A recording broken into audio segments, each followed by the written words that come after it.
Sosok yang di hadapannya itu mengatakan, sampai mati aku masih dendam.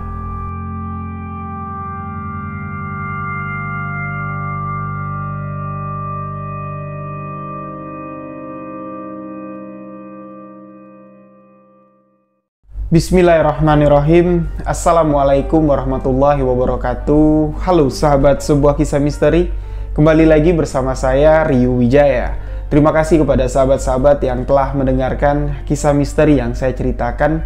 Terima kasih juga kepada sahabat yang selalu memberikan dukungan, memberikan support agar channel ini dapat berkembang. Untuk sahabat yang baru bergabung, baru mendengarkan kisah misteri yang saya ceritakan, sahabat boleh mengklik tombol subscribe dan jangan lupa aktifkan notifikasi loncengnya agar tidak ketinggalan video-video sebuah kisah misteri selanjutnya. Sahabat juga bisa menfollow akun Instagram saya Rio.Wijaya91 karena di Instagram saya sering live untuk menceritakan kisah-kisah misteri. Dan di sebuah kisah misteri kali ini saya akan menceritakan sebuah kisah yang dibagikan oleh salah seorang sahabat yang berada di Jawa Barat. Kisah ini menceritakan kematian seseorang yang penuh dendam. Jadi bagaimana kisahnya? Simak hanya di sebuah kisah misteri.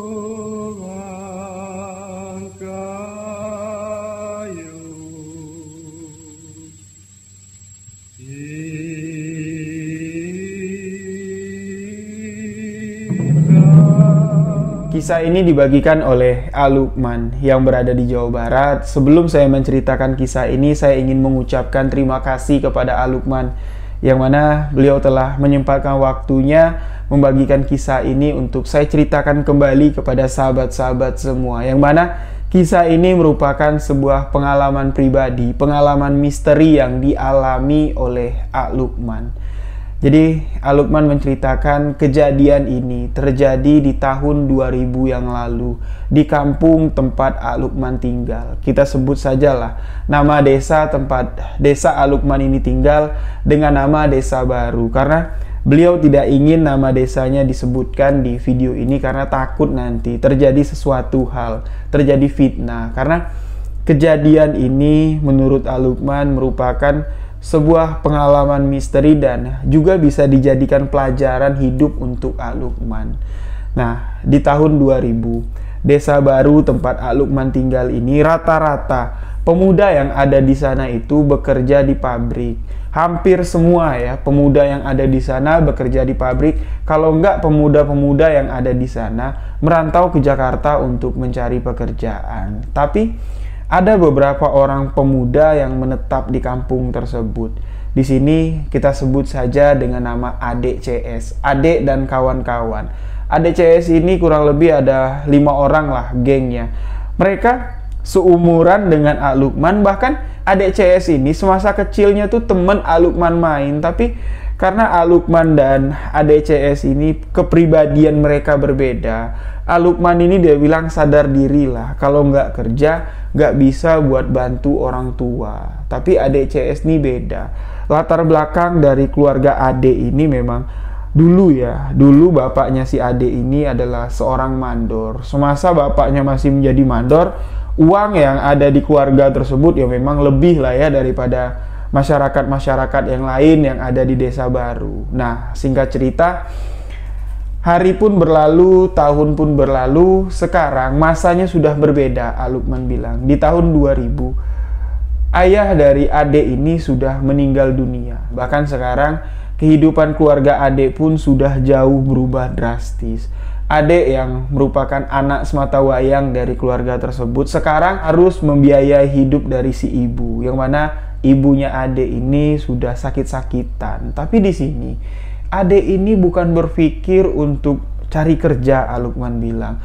Adek ini malah nongkrong terus, ya, malah mabuk-mabukan. Malah Adek ini kerjaannya tuh, mohon maaf sebelumnya ya, Alukman bilang, mencuri, suka malak, suka meras. Jadi Dengan apa yang sering dilakukan sama si Ade ini, warga di desa baru itu sama sekali nggak ada yang suka sama Ade. Benci semualah dengan Ade ini, dengan kelakuannya.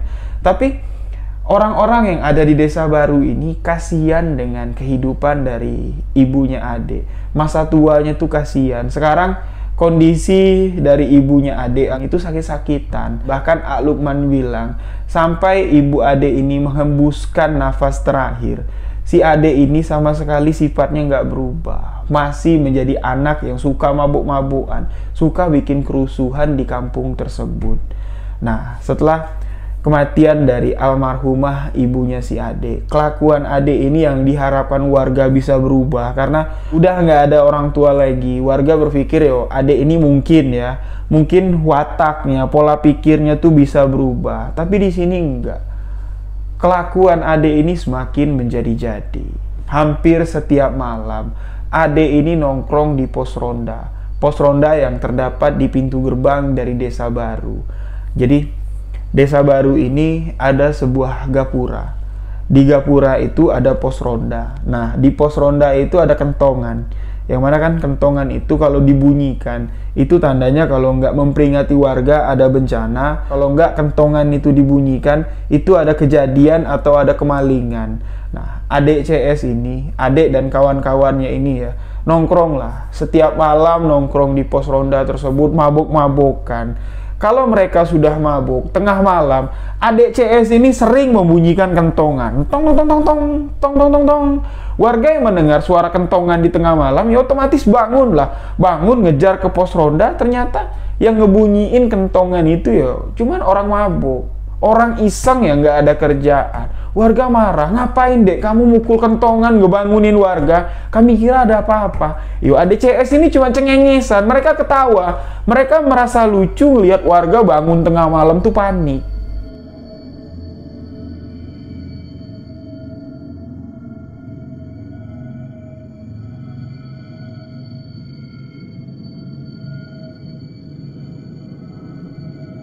Apa yang dilakukan adik CS ini nggak sampai di situ saja. Ak Lukman mengatakan pada suatu hari, Ak Lukman pulang kerja bersama beberapa orang temannya, melewati pos ronda tempat si Ade ini sering nongkrong. Kurang lebih sekitar jam 8 malam lah, Ak Lukman bilang. Jadi ketika dia melewati pos ronda itu, tiba-tiba Ade turun nyegat dia. Wah, dia bilang, tar dulu pulang, sini, gabung dulu nongkrong di sini. Ya, jadi Ak Lukman dengan 3 orang temannya duduk lah di pos ronda. Baru juga duduk, si Ade ini tiba-tiba ngerangkul Ak Lukman. Dia bilang, Man, tambahin atuh, kami minumannya kurang. Patungan lah, patungan kita sok. Kita tambah lagi minumannya. Nah, Ak Lukman yang memang notabene nggak suka minuman alkohol, dia bilang lah sama Ade, mohon maaf dek, kalau buat nambahin minuman kamu, yo aku minta maaf lah, bukan aku nggak mau ngasih. Aku memang betul-betul lagi nggak ada duit sekarang. Ah, kamu pelit, bohong kamu, masa iya orang kerja kok nggak punya duit? Kami aja yang pengangguran di sini aja ya punya duit buat mabok. Adek bilang gitu sama Ak Lukman. Ak Lukman lagi-lagi di sini menjelaskan kepada adek yang sudah setengah teler, dia bilang ya. Yo, kalau nggak percaya, yo periksalah kantongku, periksalah dompetku. Sama sekali aku nggak punya duit. Di sini yo, dikira Ak Lukman ya, adek ini yo, percaya dengan apa yang dikatakan oleh Ak Lukman, tapi di sini enggak. Adek langsung beringas, yo, meriksa kantong si Ak Lukman, meriksa dompet Ak Lukman, bahkan tas yang dibawa sama Ak Lukman ini semuanya digeledah. Ternyata memang di situ tidak ada uangnya. Ak Lukman sudah jujur bilang kalau dia tuh nggak ada uang. Adek marah, dia bilang, yaudah pergi sana, besok-besok kalau kalian pulang kerja bawa duit yang banyak. Ya, jadi sambil ngeledek lah ya, akhirnya Ak Lukman dan ketiga orang temannya pun melewati pos ronda untuk pulang ke rumah masing-masing. Nah, karena kejadian ini sudah sangat meresahkan warga, akhirnya Ak Lukman pun mengadukan apa yang dilakukan si adik CS ini kepada Pak Lurah. Pada suatu hari, adik CS dipanggil ke kantor lurah, dihakimi lah ya, disidang di hadapan warga. Di situ juga ada Ak Lukman, dan ternyata apa yang dilakukan si adik CS ini, malak orang yang pulang kerja malam-malam itu, bukan cuman dialami sama si Ak Lukman. Ternyata banyak ya warga yang mengalami hal serupa. Jadi orang-orang yang pernah diperas ya, dipalak sama si adik CS ini dikumpulkan semua di kantor lurah, mereka disidang. Nah, jadi ketika adik ini mendengar tuntutan atau tuduhan dari Pak Lurah, pertama, adik ini sudah meresahkan warga. Kalau mabuk sering bunyiin kentongan. Yang kedua, hewan ternak warga ini sering hilang. Yang ketiga, Lukman dan kawan-kawan pulang kerja itu diperas, bahkan sampai diperiksa lah, sampai digeledah seperti itu. Nah, dengan 3 alasan ini, dengan 3 tuntutan ini, adik pun di sini diberi peringatan oleh Pak Lurah. Pak Lurah mengatakan, "Dek, kalau sekali lagi ini terjadi, ingat, kejadian ini akan kami laporkan kepada pihak yang berwenang. Kami akan melaporkan kejadian ini kepada polisi." Adik cuma diem, dan di sini jelas sekali Lukman melihat kalau dari sorot mata si adik ini menatap Lukman itu dengan penuh dendam, dengan penuh amarah, seolah-olah di dalam hatinya ya Lukman mengatakan, "Awas lo, awas, kamu ngaduin aku sama Pak Lurah, awas." Ya, jadi terlihat seperti ada ancaman lah dari sorot mata si adik ini, dan permasalahan ini pun selesai. Keesokan harinya setelah adik dipanggil ke kantor lurah, adik ini nggak pernah nongkrong lagi. Sampai 3 malam berturut-turut, desa itu pun terasa aman. Nggak ada lagi yang malakin, nggak ada lagi yang iseng. Bahkan yang tadinya hewan warga ya, hewan ternak warga nih, kalau malam tuh ada aja lah yang hilang. Kalau nggak entok yang hilang, ayam yang hilang. Bahkan beberapa warga melaporkan kepada Pak Lurah ya, sempat kehilangan kambing. Nah, 3 malam berturut-turut karena adik ini tidak terlihat di desa mereka. Desa ini terasa aman sekali. Namun di malam keempat ada kejadian yang menghebohkan warga. 3 ekor sapi dan 2 ekor kambing hilang di kampung baru. Kejadian ini membuat warga heboh dan Pak Lurah mau nggak mau harus melaporkan kejadian ini ke pihak yang berwajib. Nah, memang setelah kejadian si adik ini dipanggil ya, disidang di kantor lurah, kan si adik ini nggak pernah nongol lagi di kampung itu. Istilahnya ngilang lah ya, nggak tahu hilang kemana. Setelah kejadian hewan ternak hilang pun, sapi 3 ekor hilang, kambing 2 ekor hilang, si adik ini juga nggak kelihatan. Tapi warga sependapat dan warga sama-sama mengira kalau yang melakukan pencurian ini adalah adik CS. Mereka sengaja menghilang. Setelah dilaporkan ke pihak polisian, polisi pun mulai melakukan investigasi, melakukan penyelidikan, dan di sini ternyata memang kecurigaan warga itu terbukti. ADCS adalah pelaku pencurian dari hewan ternak tersebut. Untungnya gini, hewan ternak yang dicuri sama si ADCS ini tuh belum sempat dijual. Jadi ADCS pun ketangkep polisi, hewan ternaknya dikembalikan ke warga. ADCS ini cuman kena kurungan ya, kena pidana kurungan selama 8 bulan. Nah, jadi setelah adik ditangkap, adik di penjara, dia pun bebas dari penjara. Ya, setelah 8 bulan menjalani hukuman, bebas dari penjara, ADCS ini mereka pun terlihat sudah sedikit berubah lah. Mereka nggak pernah mabuk-mabukan lagi. Bahkan setiap ketemu warga, adik ini pun sudah mulai agak ramah lah, negur, punten ya, agak sopan lah terhadap orang yang lebih tua. Lalu di sini adik pun bertemu dengan Lukman. Tapi ketika bertemu dengan Lukman, tatapan adik yang memiliki dendam itu sama sekali belum hilang. Lukman pernah mencoba untuk ngobrol lah ya, membuka topik pembicaraan, tapi di sini adik langsung buang muka dan meninggalkan Lukman. Nah, singkat cerita, Lukman mengatakan adik yang sudah mulai berubah, wataknya sudah mulai berubah, mungkin jerah lah ya, dia sudah dipidana selama 8 bulan, keluar dari penjara. Di sini adik ini dikucilkan oleh warga.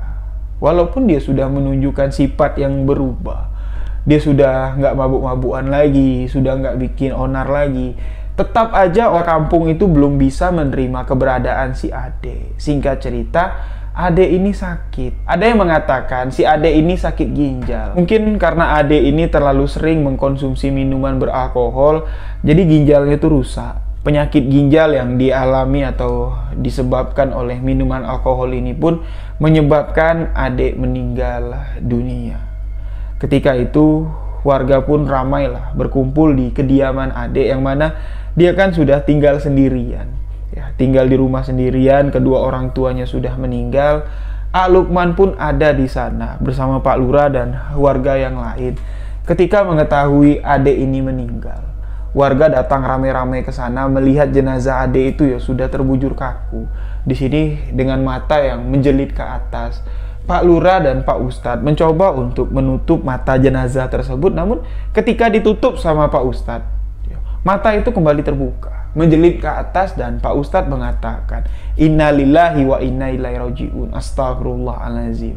Jenazah pun segera ya dikebumikan, dimandikan, disolatkan, dan dikebumikan di pemakaman umum yang ada di desa tersebut. Nah, jadi setelah jenazah dikebumikan, karena ini sudah nggak ada orang tua lagi, sanak famili yang ada di kampung itu udah nggak peduli lagi sama si adik ini. Jadi malam itu Lukman bilang setelah jenazah ini dikebumikan, tidak ada orang yang membacakan surat Yasin. Nggak ada yang yasinan di rumahnya, itu nggak ada. Karena sanak famili dari adik ini, mereka tuh udah nggak peduli lagi. Mereka malu karena kelakuan adik ini sudah mencoreng nama baik keluarga mereka. Nah, Lukman mengatakan di sini, 3 hari berturut-turut yang seharusnya malam pertama tuh harus dibacakan Yasin, malam kedua harus dibacakan Yasin, dan di malam ketiga pun harus dibacakan Yasin. Namun kematian adik, sama sekali tidak ada orang yang membacakan Yasin. Pak Ustadz di sini mengatakan, ya, ketika acara prosesi pemakaman, Pak Ustadz sempat mengatakan kepada Lukman dan kepada Pak Lurah, "Saya khawatir akan terjadi sesuatu hal di kampung kita." Pak Lurah nanya, "Kenapa Pak Ustadz? Tanda-tanda dari kematian si adik ini memang agak aneh. Matanya nggak bisa ditutup. Jadi ketika dikebumikan, ya, jenazah itu dalam keadaan matanya itu masih terbuka. Matanya terus menjelit, menatap seolah-olah dia tuh belum ikhlas untuk mati." Jadi di malam ketiga pun di sini mulai terjadi sesuatu hal yang aneh. Warga desa yang mulai damai lah ya semenjak adik ini ditangkap polisi kan, karena udah nggak ada lagi yang bikin rusuh. Jadi adik CS pun di sini begitu keluar dari penjara pun mereka sudah berperilaku baik. Tapi setelah adik meninggal, tepatnya di malam ketiga, anggota dari adik CS ini, teman-teman yang sering nongkrong sama si adik CS ini ada 4 orang. Nah, salah satu dari keempat ini yang sama-sama masuk dalam penjara ya, karena mereka sama-sama terlibat kasus pencurian hewan ternak. Pada malam ketiga ketika adik ini meninggal ya, setelah dimakamkan, tiba-tiba ya sekitar jam 10 malam, salah satu teman dari adik ini, kita sebut saja dengan nama Wawan. Wawan ini teriak, keluar dari rumahnya teriak, "Tolong, tolong, tolong." Keluar ya, teriak itu dia keliling kampung seolah-olah ketakutan. Nah, lalu di sini warga pun keluar ya, mendengar teriakan minta tolong, warga pun keluar, dan akhirnya si Wawan ini cerita, "Tolong," kata dia, "kamu kenapa, Wan? Tolong, adik balik rumahku." "Adik mana?" Adik yang kemarin mati." Astagfirullahalazim. Semua warga itu pada ketakutan lah ya mendengar adik yang memang notabene semasa hidupnya itu nggak pernah melakukan hal yang baik ya, setelah 3 hari dia meninggal. Sahabat baiknya atau teman dekat lah ya, teman dekatnya mengatakan kalau adik ini balik ke rumah aku. Nah, jadi Wawan ini pun diajak ngobrol baik-baik lah, duduk di salah satu rumah warga, ditanyain gimana ceritanya tuh gimana. Wawan pun menceritakan kronologisnya. "Aku masuk kamar, aku rebahan, narik bantal, aku pakai sarung. Baru aja aku mau merem, tiba-tiba dari jendela tuh terdengar ada yang ngetok.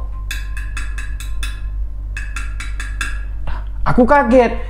Aku lihat lah ya. Di situ aku ngeliat kayak ada ikatan. Kayak ada orang pakai sarung, tapi sarungnya itu diikat ke atas kayak gitulah, dia bilang. Aku lihat lah, ketokan itu masih bunyi. Nah, Wawan pun berdiri dari tempat tidurnya, ngejongak lah dia ya, ke jendela kaca kamarnya, dan Terlihat di situ si Ade itu sedang duduk. Ya. Duduk begini. Sarung yang digunakan Ade itu ya dipakainya. Dia bilang itu Ade bukan. Nggak mungkin lah Ade kan udah mati. Jadi Wawan ini kembali ke tempat tidurnya. Pas dia baru mau rebahan lagi, di belakang si Wawan ini kayak ada napas orang. Terdengar dengusan napas orang ketika Wawan ini balikin badannya untuk melihat ada siapa sih di belakang aku. Disitulah baru dia melihat jelas si Ade ini sedang tidur merengkul ya, menghadap si Wawan begini. Disitulah dia teriak, tolong. Dia langsung keluar dari kamar. Nah, jadi kejadian yang menimpa si Wawan ini membuat seluruh warga tuh heboh. Karena si Ade ini mati jadi hantu.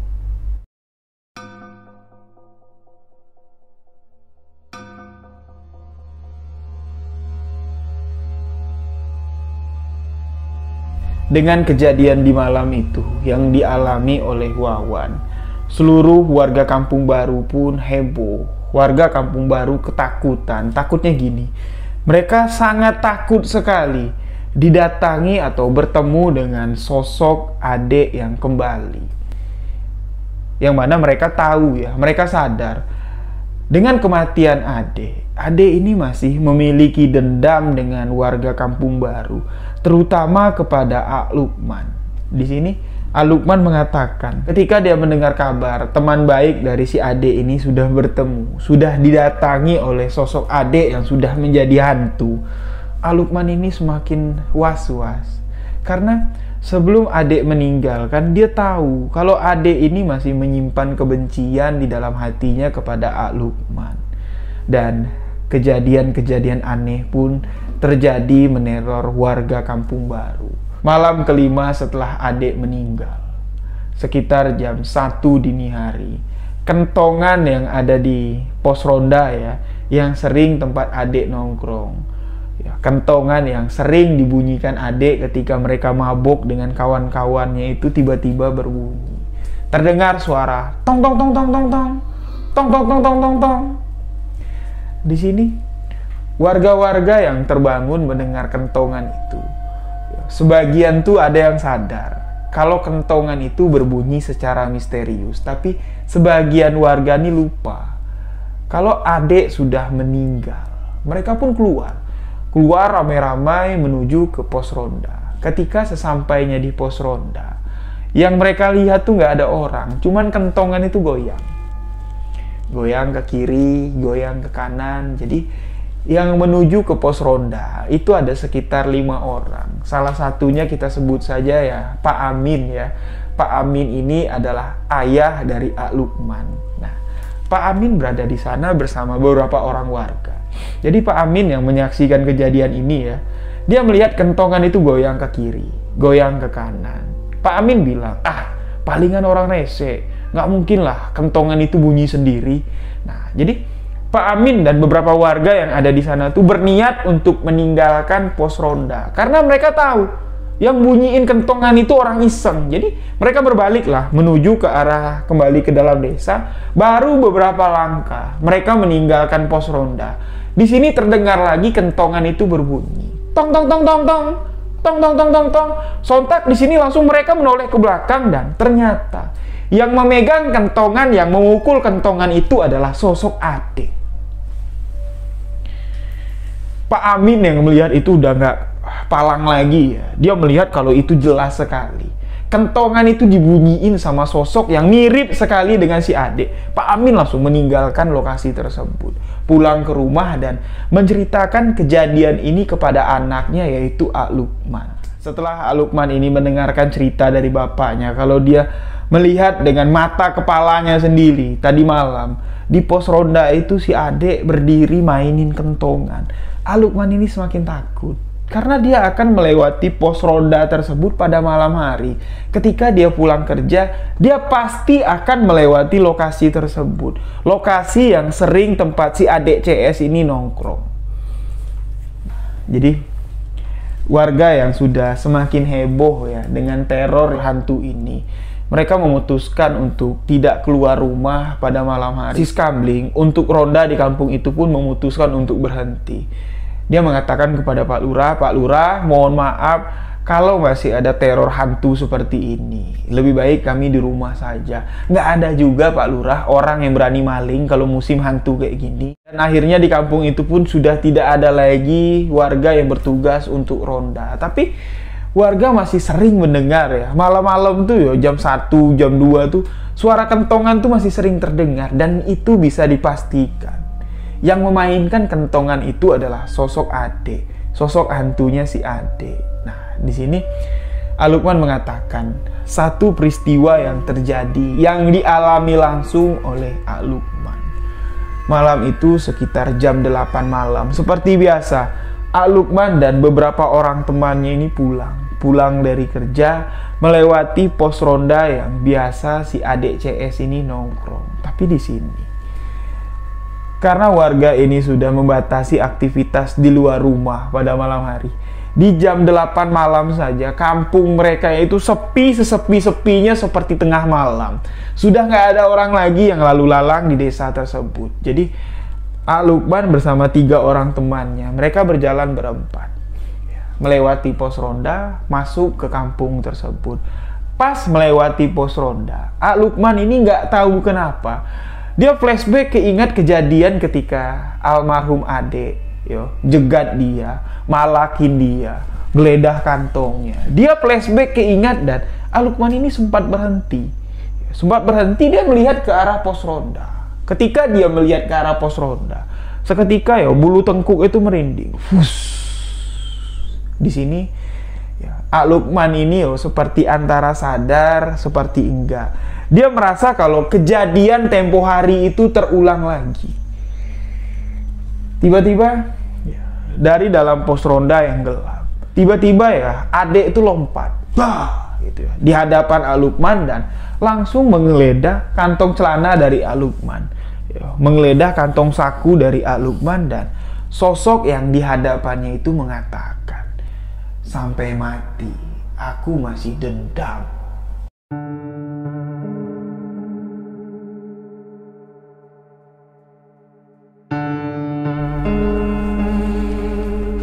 Al Lukman dikatakannya di cerita ini, dia merasa kalau kejadian ini antara nyata dengan tidak nyata, tapi dia masih berdiri di situ sampai warga ini rame ngedatangi Al Lukman, karena Al Lukman ini sama sekali nggak bisa bergerak. Sama sekali dia nggak bisa bergerak. Sampai Pak Ustadz datang ngazanin Al Lukman, barulah Al Lukman ini bisa ngedip, dia langsung jatuh lemas. Jadi Al Lukman ini kan ketika dia melewati pos ronda itu, dia bersama 3 orang temannya. Nah, pengakuan dari 3 orang teman Al Lukman yang sama-sama lewat di situ, dia melihat kalau Al Lukman ini di belakangnya itu dari belakang baju Al Lukman itu ada yang ngangkat. Al Lukman itu ngambang tapi nggak bisa ngapa-ngapain. Jadi ketiga orang teman dari Al Lukman ini langsung lari ketakutan melaporkan kejadian ini kepada bapaknya, bapak dari Al Lukman. Jadi ketika warga heboh datang ke sana melihat kejadian ini, Al Lukman itu masih ngambang. Seolah-olah ada yang gantungnya ada yang megang dari belakang, tapi apa yang dialami sama Al Lukman ini, apa yang dialaminya itu cuman serasa sebentar sekali. Ketika dia menoleh ke arah pos ronda, di situ dia melihat sosok Ade tiba-tiba meloncat dari kegelapan. Di hadapan dia tuh langsung geledah kantongnya, ngeledah kantong sakunya, dan di depan mukanya si Al Lukman, sosok yang mirip sekali dengan almarhum Ade itu mengatakan, aku masih dendam sampai mati. Nah, jadi ketika dia sayu-sayu Al Lukman ini sayu-sayu mendengar suara azan, Allahu Akbar, Allahu Akbar. Suara Pak Ustadz yang azan di telinga Al Lukman ini.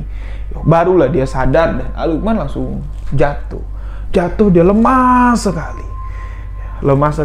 digotong dibawa ke rumahnya.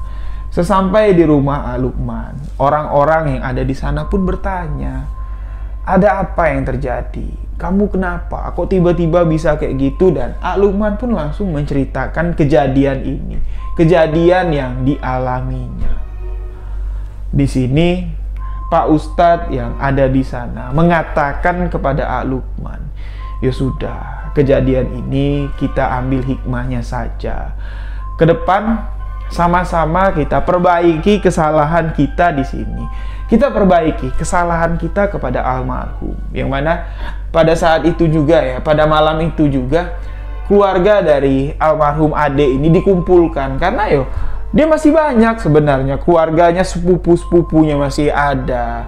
Keluarga dari kedua orang tua Ade ini masih ada ya, paman-pamannya masih ada. Dikumpulkan semua dan malam itu juga Pak Ustadz mengajak mereka sama-sama ke makam almarhum Ade. Mereka di sana sama-sama membacakan tahlil, membacakan Yasin. Tapi ketika salah satu paman dari Ade ini membacakan surat Yasin, dia kesurupan. Kesurupan membuat sebagian orang yang ada di pemakaman itu tuh kabur. Kesurupan, nyakar-nyakar tanah, bahkan Luqman mengatakan batu nisan dari makamnya si almarhum Ade ini hampir dicabut sama sosok yang kesurupan itu. Sosok yang kesurupan itu marah. Dia mengatakan, percuma, untuk apa kalian ada di sini? Aku benci sama kalian, aku dendam sama kalian. Nah, Pak Ustadz di sini mencoba untuk menetralisir energi yang ada di tubuh pamannya si Ade, mencoba untuk berkomunikasi. Di sini Pak Ustadz memberi sedikit penjelasan lah ya. Luqman mendengarkan di sini bahwa sesungguhnya kamu yang sudah tidak ada urusan lagi di dunia ini. Pak Ustadz meminta sosok yang ada di dalam badan pamannya almarhum Ade ini yang kesurupan ini untuk pergi. Jangan mengganggu warga desa ini lagi. Kemudian Pak Ustadz pun membacakan beberapa ayat suci Al-Quran dan paman dari si Ade ini pun pingsan. Jadi setelah malam itu banyak sekali Luqman bilang kejadian atau kejanggalan terjadi di desanya. Besok Pak Lurah mengumpulkan seluruh warga desa rapat di kantor Lurah untuk memecahkan kejadian yang terjadi. Teror-teror yang dialami oleh warga yang membuat warga ini takut. Di sini Pak Ustadz dimintai penjelasan lah ya tentang apa sih sebenarnya yang terjadi. Apakah benar sosok yang mengganggu desa kita ini, sosok yang mengganggu Luqman pada malam itu adalah arwah dari almarhum Ade? Pak Ustadz menjelaskan di sini sebenarnya ini adalah dendam, energi yang sangat besar sekali tercipta dari rasa dendam yang dimiliki oleh almarhum. Ketika almarhum ini meninggal, dia merasa seorang diri di dunia ini. Tidak ada satu orang pun yang peduli dengan dia lagi.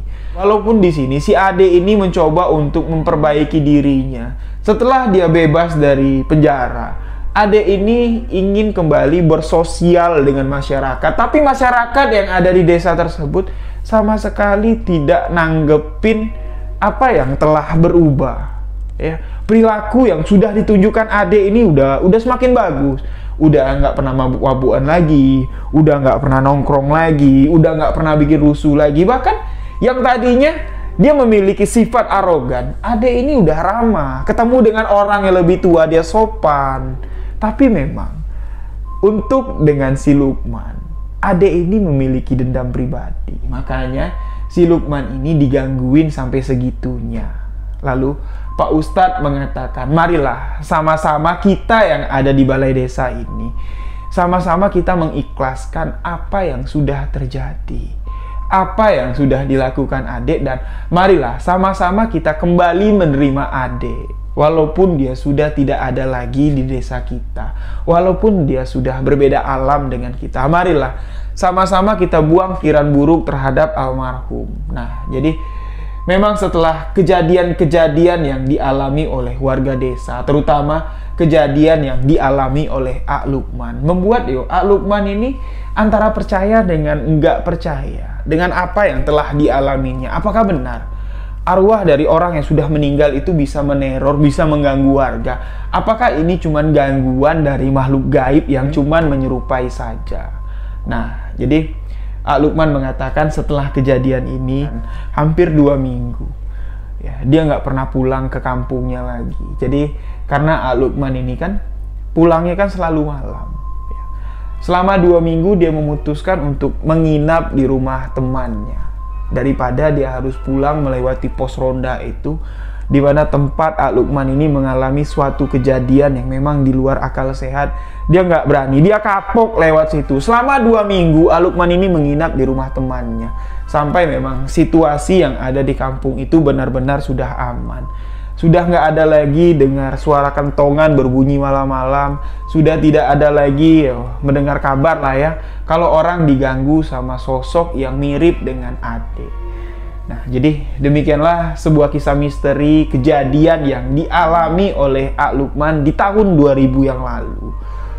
Semoga kejadian ini bisa sedikit kita ambil hikmah pelajarannya, bahwa jangan pernah menyimpan dendam. Kita harus mengikhlaskan apapun yang sudah terjadi di dunia ini. Jangan sampai menyimpan dendam, karena dendam itu memang nggak baik sekali, apalagi disimpan sampai mati.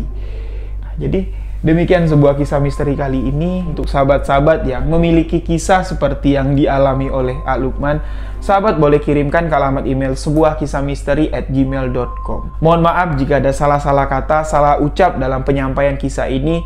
Saya Riu Wijaya mengucapkan wabillahi taufik wal hidayah. Wassalamualaikum warahmatullahi wabarakatuh. Salam sebuah kisah misteri.